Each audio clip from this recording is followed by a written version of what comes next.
Hi, my name is Linda Morrison. I'm an author, wellness coach and trainer, and I'm going to talk a little bit today about pelvic floor. I get asked a lot about how to train and be strong through the pelvic floor. Pelvic floor is important because it runs as a band of sling of muscles that helps support the uterus, the bladder and the bowel. It gets under extreme pressure at periods of being overweight or around pregnancy, childbirth, etc. It's incredibly important to have it strong to make sure that you don't have issues with urinary incontinence and hemorrhoids. Pelvic floor exercises are not difficult to do. What's most important is knowing when and where that you are actually working your pelvic floor. So you first need to identify your pelvic floor. We can do this in one of two ways, or both ways. One is to actually visualize stopping the flow of urine or stopping passing wind, and that will have you squeeze and hold through the pelvic floor. That's one way of identifying the pelvic floor. Another way is to actually stop the flow of urine as you're going to the toilet. Now, you don't want to repeatedly do this because it's not an exercise, but it's only an exercise in and around identifying where the pelvic floor is.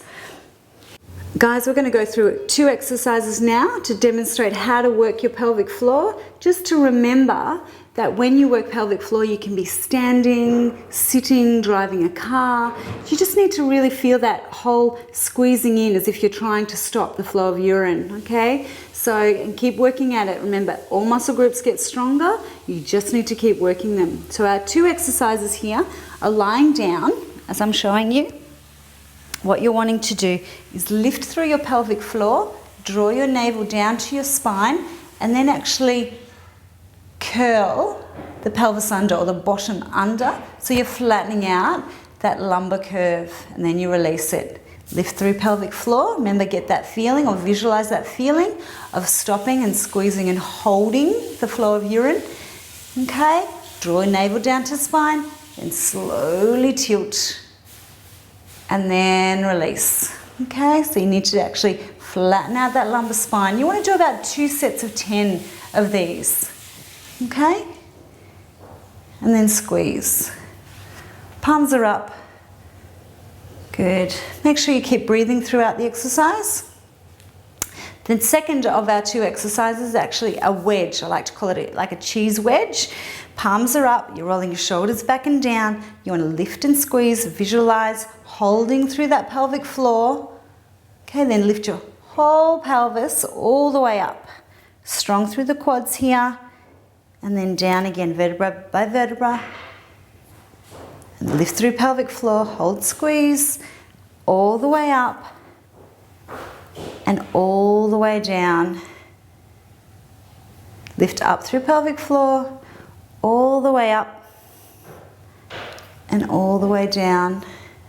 And that exercise can be done 2 sets of 10 also, and the progression of that, to make it a little bit harder for those who find that, you know, a bit of a walk in the park, you want to use a ball.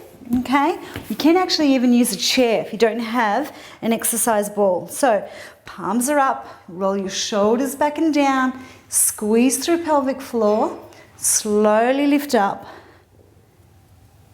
and then down again. Okay, lifting up, squeezing through pelvic floor to engage, and slowly down, vertebra by vertebra. You'll feel that strong work in the back of their body there. I'll show you one more time. Good work. Wonderful. So there are your two pelvic floor exercises. You must remember to engage, squeeze and hold whilst still breathing naturally. Okay, for as long as you can with those repetitions. And then you release. You don't want to hold all the time because you can, you know, there's a fear of having fatigue. Okay, so you want to use this like an exercise. Well done, guys. That was some information about pelvic floor today. I'm Linda Morrison, and enjoy your day.